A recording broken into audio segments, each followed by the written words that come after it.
Bismillahirrahmanirrahim. Assalamualaikum warahmatullahi wabarakatuh. Alhamdulillah bisa bertemu lagi di mata kuliah Bahasa Indonesia. Dalam kesempatan kali ini kita akan membahas materi tentang keterampilan membaca. Jadi kawan-kawan perlu pahami bahwasanya keterampilan membaca adalah salah satu kemampuan dasar yang sangat penting dalam proses pembelajaran dan pengembangan diri. Jadi membaca ini tidak hanya sekedar mengenali huruf dan kata ya, tapi juga memahami makna, konteks, dan pesan yang disampaikan oleh sebuah tulisan. Jadi dalam perkuliahan ini kita nanti akan membahas mengenai pengertian, pentingnya keterampilan membaca, jenis-jenis membaca, strategi meningkatkan keterampilan membaca, serta hambatan dan cara mengatasi agar kita bisa membaca lebih baik lagi. Jadi pertama kita masuk ke bahasan yang di awal ya, tentang definisi membaca. Jadi perlu kita ketahui sama-sama bahwasanya membaca ini adalah sebuah proses kognitif yang melibatkan pengenalan simbol-simbol tertulis dan pemahaman makna yang terkandung di dalamnya. Jadi itu secara kontekstual artinya seperti itu. Jadi kalau untuk keterampilan membaca sendiri, itu artinya keterampilan membaca merupakan kemampuan untuk memahami, menganalisis, dan mengevaluasi teks secara efektif dan efisien. Nah, kemudian kita masuk ke bahasan yang kedua mengenai pentingnya keterampilan membaca. Jadi keterampilan membaca itu pertama penting sekali untuk memperluas wawasan. Nah, kenapa demikian? Jadi memperluas wawasan ini berarti kita menambah pengetahuan dan pemahaman kita tentang berbagai hal di dunia. Nah, dengan membaca kita bisa belajar tentang topik-topik yang mungkin belum pernah kita ketahui sebelumnya. Jadi ini seperti membuka jendela ya. Kita membuka jendela dan melihat sebuah pemandangan baru sehingga kita dapat melihat dan memahami lebih banyak hal. Kemudian juga pentingnya keterampilan membaca itu untuk mengembangkan berpikir kritis. Jadi membaca itu membantu kita untuk berpikir lebih kritis karena melalui membaca kita akan terpapar berbagai informasi, ide, dan sudut pandang.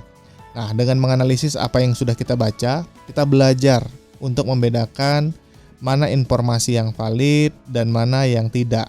Nah, ini juga penting agar kita bisa membuat keputusan yang didasarkan pada fakta, bukan cuma asumsi atau opini yang tidak ada dasarnya. Kemudian juga pentingnya keterampilan membaca ini adalah untuk meningkatkan kemampuan bahasa kita. Jadi ketika kita memiliki keterampilan membaca yang bagus, kita juga bisa meningkatkan kemampuan bahasa. Karena banyak sekali kosakata yang bisa kita dapat dan ini meningkatkan kemampuan kita untuk menata bahasa. Kemudian juga keterampilan membaca ini bisa mendukung prestasi akademik kita karena dengan membaca yang efektif itu berkontribusi pada pemahaman kita mengenai mata kuliah atau materi kuliah dan tugas-tugas akademik yang diberikan kepada kita selaku mahasiswa.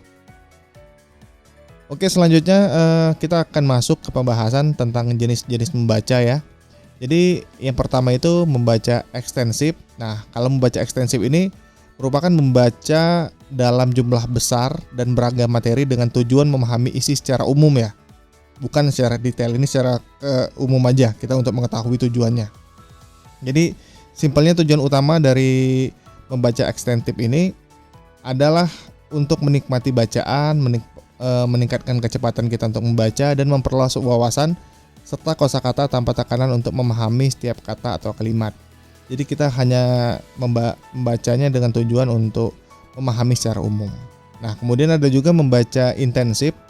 Jadi membaca intensif ini merupakan kegiatan membaca ini secara mendalam dan teliti terhadap sebuah teks atau bacaan tertentu.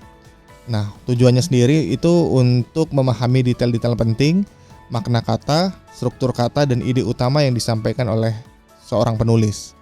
Nah, jadi metode ini nih sering kali digunakan ketika kita perlu memahami materi secara mendetail, seperti saat belajar untuk ujian, untuk menganalisis teks, dan lain sebagainya. Kemudian ada juga jenis membaca skimming. Nah, kalau skimming ini adalah teknik membaca cepat yang bertujuan untuk mendapatkan gambaran umum atau ide pokok dari suatu teks tanpa membaca setiap kata atau kalimat secara detail. Jadi dengan skimming ini kita bisa memahami inti dari bacaan dalam waktu yang lebih singkat. Simpelnya begini ya, kalau skimming ini misalnya kita diberikan sebuah artikel panjang tentang perkembangan teknologi AI dalam pendidikan. Nah, untuk melakukan skimming, kita bisa pertama membaca judul dan subjudul. Nah, ketika kita membaca judul dan subjudul, ini bisa memberikan gambaran tentang topik utama dan poin-poin penting yang akan dibahas. Kemudian juga kita bisa melihat grafik atau gambar. Nah, kenapa demikian? Karena visual itu seringkali mendukung isi teks dan membantu memahami informasi dengan cepat. Kemudian juga kita bisa membaca kalimat pertama dan terakhir setiap paragraf. Jadi biasanya kalimat-kalimat ini mengandung ide utama dari paragraf tersebut. Kemudian juga kita bisa mencari kata kunci atau istilah penting. Nah, kenapa demikian? Karena ini bisa membantu kita fokus pada bagian-bagian yang relevan dengan apa yang sedang kita cari. Selanjutnya ada membaca scanning. Nah, kalau scanning ini adalah teknik membaca cepat yang tujuannya untuk menemukan informasi spesifik dalam teks tanpa harus membaca keseluruhan isi teks tersebut.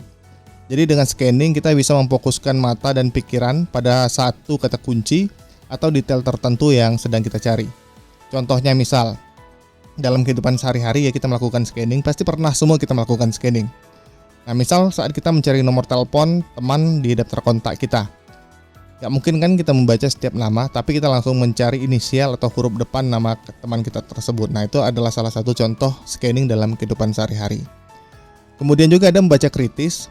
Jadi membaca kritis ini adalah kemampuan kita untuk memahami teks secara mendalam dengan cara menganalisis, mengevaluasi, dan mempertanyakan informasi yang disajikan.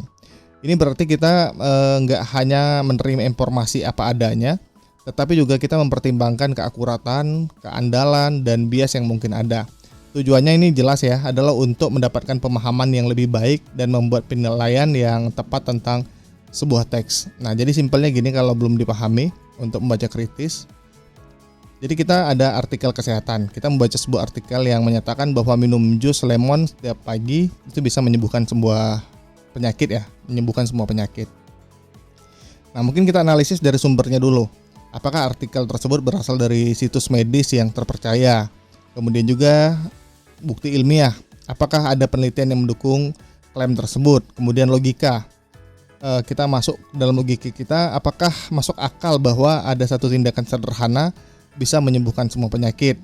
Nah, kemudian untuk biasnya bisa kita lihat apakah penulis memiliki kepentingan tertentu seperti menjual produk dan lain sebagainya. Selanjut kita masuk ke strategi meningkatkan keterampilan membaca.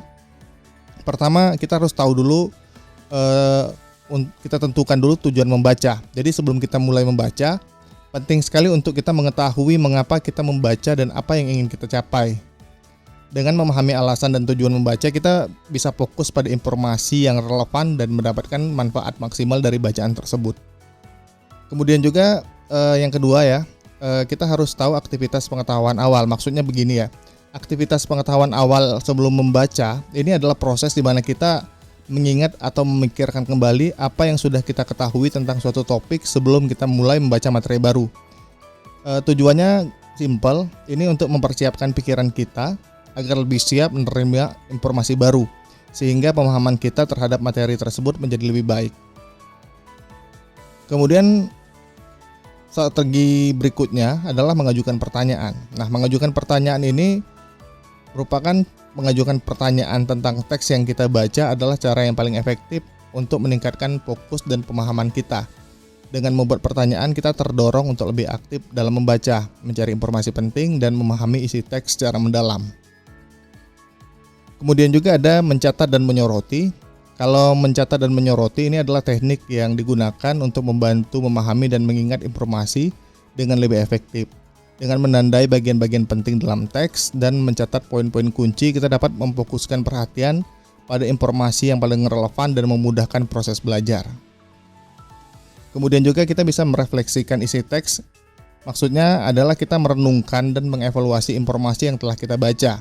Ini bukan hanya sekedar memahami apa yang tertulis, tapi juga mempertimbangkan makna yang lebih dalam, relevansi dengan kehidupan kita, dan bagaimana informasi tersebut mempengaruhi pandangan atau tindakan kita. Dan terakhir, latihan membaca dengan teratur. Latihan membaca ya tentu pasti kita harus meluangkan waktu secara konsisten untuk membaca. Baik itu mungkin bisa setiap hari atau beberapa kali dalam seminggu. Yakin ketika kita melakukan ini, kita dapat meningkatkan kecepatan membaca dan pemahaman kita terhadap materi yang dibaca. Selanjutnya kita masuk ke pembahasan mengenai teknik membaca efektif. Ada beberapa teknik, tapi dalam kesempatan kali ini saya hanya mencontohkan satu teknik. Ada teknik SQ3R. survei, question, rate, reset, dan review. Yang pertama, survei. Kita pertama harus meninjau judul, subjudul, dan ringkasan. Nah, kemudian question, kita membuat pertanyaan berdasarkan tinjauan awal. Kemudian read, kita membaca teks dengan tujuan menjawab pertanyaan tadi. Kemudian recite, kita mengulang informasi dengan kata-kata sendiri. Dan terakhir, kita review, meninjau kembali seluruh materi. Itulah salah satu teknik SQ3R. Survei, question, read, recite, dan review.